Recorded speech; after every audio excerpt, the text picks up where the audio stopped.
Nous sommes aujourd'hui au sud de la région centre, au château d'Ainay-le-Vieil. Alors pour mieux le connaître, ce château, je vous propose tout de suite de regarder d'abord et d'ouvrir le petit Trashler illustré.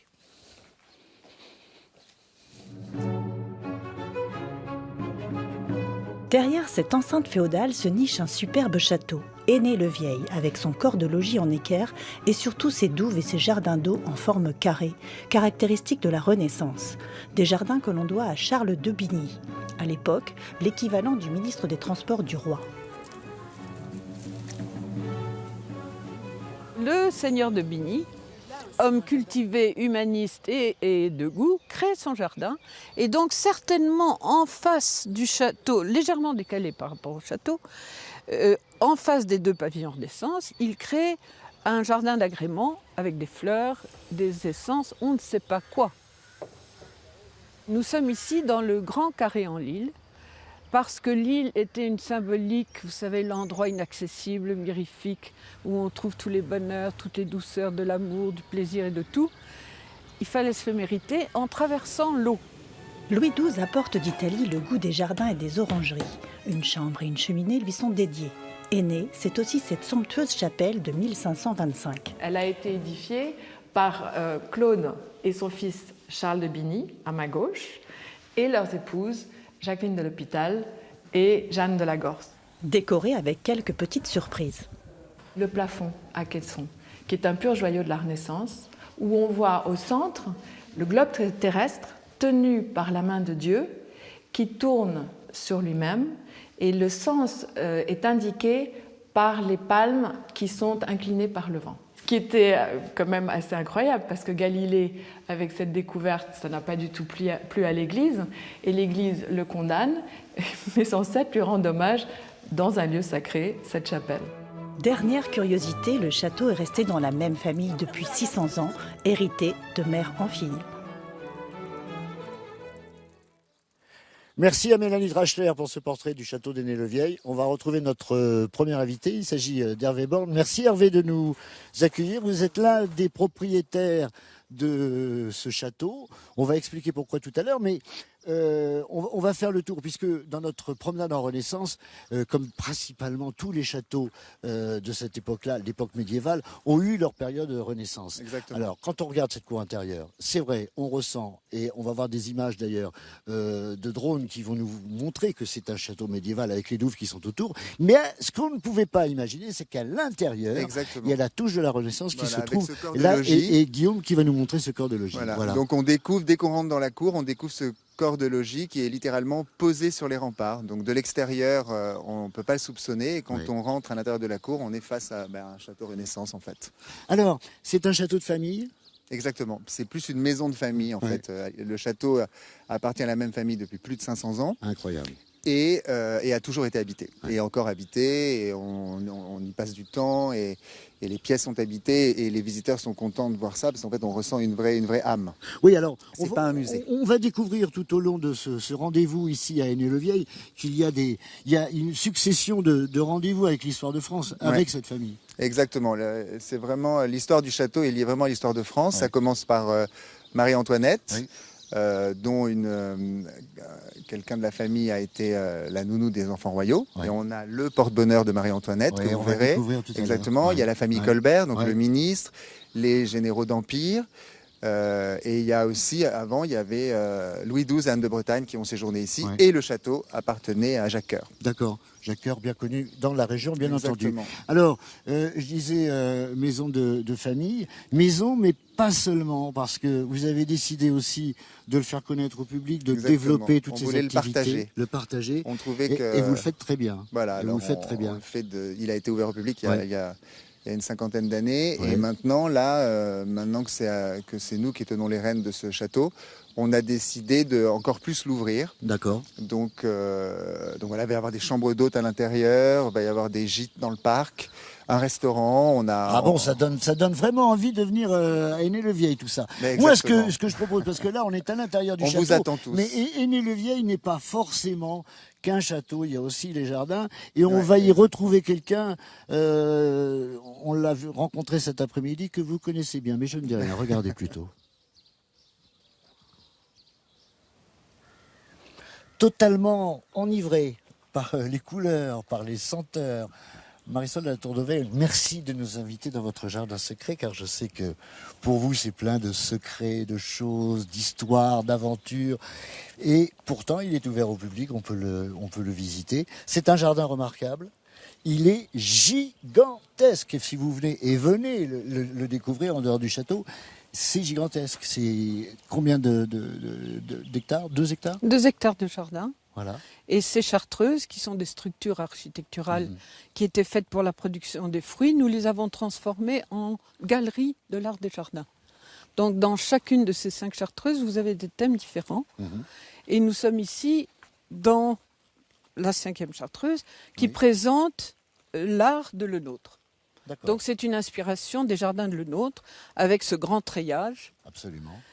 Et avec bien sûr les ifs et les fameux parterres de broderie dont Le Nôtre était le grand spécialiste. Moi, ce que j'aimerais, c'est qu'on aille voir encore autre chose, et peut-être cette fois-ci que Versailles pourrait vous envier. Ah, ça serait la consécration suprême. On y va. Alors allons-y. Que la nature reste nature, mais qu'elle soit aussi le fruit de l'architecture et de la sculpture. En voici un résultat, Marisol. C'est extraordinaire. Tout à fait. Nous avons adopté dans cette chartreuse les pommiers. Et pour leur donner des formes très bizarres, comme on faisait beaucoup à la Renaissance. Et là, on a créé une énorme roue avec cette houppette. Parce que ce pommier est très productif et plein de sève. Et c'est ravissant quand vous avez toutes les pommes qui sont servies sur ces plateaux de la roue. J'imagine. Oh, quel spectacle. Quelle patience aussi. Hein. Ah oui, ça a pris des années. Ah bah j'imagine. On continue la visite? On continue. On y va. Il y a une chose qui m'a interpellé là, Sylvain, tournez votre tête à gauche. On sent qu'il y a de la passion chez vous pour tout ce qui est nature. Ah oui. Qu'est-ce que c'est qu'on voit? Et ça, c'est notre petit chef-d'œuvre. C'est notre château des insectes. Parce que dans un jardin verger comme ici, il y a beaucoup de prédateurs. Et tous ces insectes viennent naturellement, comme les abeilles pour polliniser, les perce-oreilles pour manger les larves, etc., etc. Très bien, on va parler petites moustiques là maintenant. Allez, on y va. Alors quand je dis que c'est grand parce qu'il y a aussi cette particularité d'Aîné-le-Vieil, c'est qu'il y a des canaux. Hein, et là, ça sent la Renaissance magnifiquement. Hein, avec les hydrologues italiens, on a découvert en plus les canaux. Vous avez organisé, Marisol, un colloque justement Tout à fait. Sur la Renaissance dans les jardins. Tout à fait. Et ce colloque aura lieu le 16 et 17 juillet à Aîné. Et le thème en est le jardin de la Renaissance entre art et science. Donc tout est abordé. Très bien. Merci de nous avoir fait cette visite en privilégié. Alors, on va quitter pour un autre jardin. On va partir quelques instants vers celui que vous connaissez, celui de Villandry, qui est un potager. On l'appelle le potager décoratif. Et là, c'est aussi typiquement Renaissance. C'est un reportage de Jean-Philippe Helm et de Luc Perrault. Au programme des jardiniers du château ce matin, plantation de bégonias rouges pour remplir l'un des espaces délimités par les buis. Le jardin à la française est comme un grand coloriage géométrique. Là, on met en place le fleurissement d'été. Donc on enlève tous, ce ne sont pas du tout les mêmes fleurs, et on replante. Ici, on travaille au cordon. Il faut que, quand vous êtes en haut de la tour, il faut que tout semble aligné. Ce n'est pas du parfait, on ne plante pas au laser, mais il faut que ça soit le plus rectiligne, que ça suive les lignes de buis. Donc tout n'est pas symétrique, il y a des carrés qui sont en trapèze, donc il faut tricher. On commence à 20 cm d'un côté et on finit à 25, mais on a l'impression que tout est droit, mais non. Quand les ancêtres d'Henri Carvalho ont racheté le château en 1906, les jardins n'avaient pas du tout cette allure. Ils ont passé 90 ans à l'anglaise avec de grandes pelouses. Joachim Carvalho et Anne Coleman ont replanté le jardin à la française, comme il était à l'origine à la Renaissance. Un potager botanique, esthétique et gastronomique. L'une des raisons pour lesquelles le potager est si proche du château, vous voyez, sous les fenêtres, c'est que le propriétaire, à cette époque, au XVIe siècle, veut surveiller directement de son château les nouveaux légumes venus du Nouveau Monde, des Amériques, qui sont par exemple les tomates, les aubergines, les poivrons. 5 siècles plus tard, les jardiniers s'apprêtent à retirer les salades pour les remplacer par exactement les mêmes légumes qu'à l'époque. Là, actuellement, on bascule sur la culture d'été, donc la mise en place des tomates, poivrons, 3 variétés d'aubergines, du céleri, du chou, voilà, une trentaine de légumes qui vont venir agrémenter ce jardin et remplacer toutes ces salades. Nous, on se sert des fleurs, des légumes, des différentes hauteurs, des contrastes pour obtenir un tableau végétal, puisque c'est un jardin qui se voit d'en haut, hein, en haut des fenêtres du château, des belvédères. Donc voilà, on essaye d'avoir cette mise en lumière des légumes. Les légumes récoltés sont offerts aux visiteurs, ils sont bio. Depuis 10 ans, les jardiniers du château n'utilisent plus de produits phytosanitaires. C'est plus de travail, mais les insectes, les oiseaux et les touristes apprécient. On continue la visite avec certainement beaucoup d'émotions. Et vous, Ariel Borne, je rappelle que vous êtes l'une des propriétaires de ce château. Et on va aller, et nous sommes dans la chambre du roi du château d'Ainay-le-Vieil. Et on voit bien que sur ce lit, les rois de France n'étaient pas très très grands. Mais qui a dormi là? Le roi Louis XII. Louis XII. Qui venait rendre visite à son seigneur, le Très seigneur bien. de Bigny. Voilà, donc un roi de France a dormi ici. Voilà.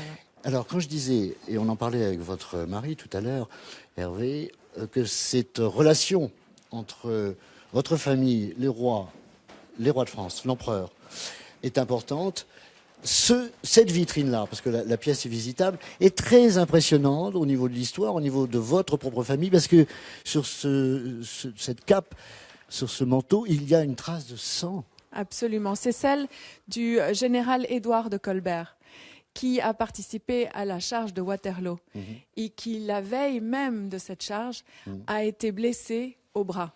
Et on en a le témoignage ici, son uniforme taché, qu'on a pu conserver. Assez extraordinaire quand même d'avoir pu conserver cet uniforme-là et de le récupérer encore et de l'avoir aujourd'hui. On va, et Guillaume va nous le suivre, se diriger vers une autre vitrine. Et là, je n'aurai plus qu'à prononcer un nom, un prénom même, celui de Marie-Antoinette. Parce que dans votre famille, une femme a été la gouvernante des enfants de France, c'est ça? Voilà, c'est la duchesse de Tourzel. Qui a accompagné Marie-Antoinette et la famille depuis le 14 juillet 1789. Donc non seulement c'est émouvant pour les aristocrates, mais c'est émouvant pour les familles entières parce que cette femme qui était la vertu même, Marie-Antoinette a voulu lui montrer sa reconnaissance, ouais. Et a voulu lui offrir 2 objets. Alors, il y a d'abord ce porte-bonheur, si on peut dire. Oui, si on peut dire, parce que... Et où il y a une petite araignée dans l'ambre. Et là, c'est une boîte à musique qui fonctionne, m'a-t-on dit. Qui fonctionne toujours. Oui. Et je ne vais pas me mettre à chanter maintenant. Non. Mais elle chante « Bon voyage, Monsieur Dumollet ». Très bien. Merci, Ariel. Merci beaucoup pour cette visite un peu émouvante de cette chambre. Léonard de Vinci a créé et a imaginé beaucoup de choses.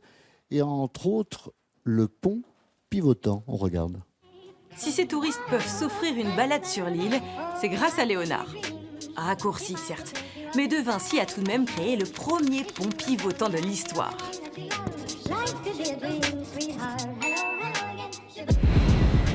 En 1487, il est pensé comme une invention militaire transportable.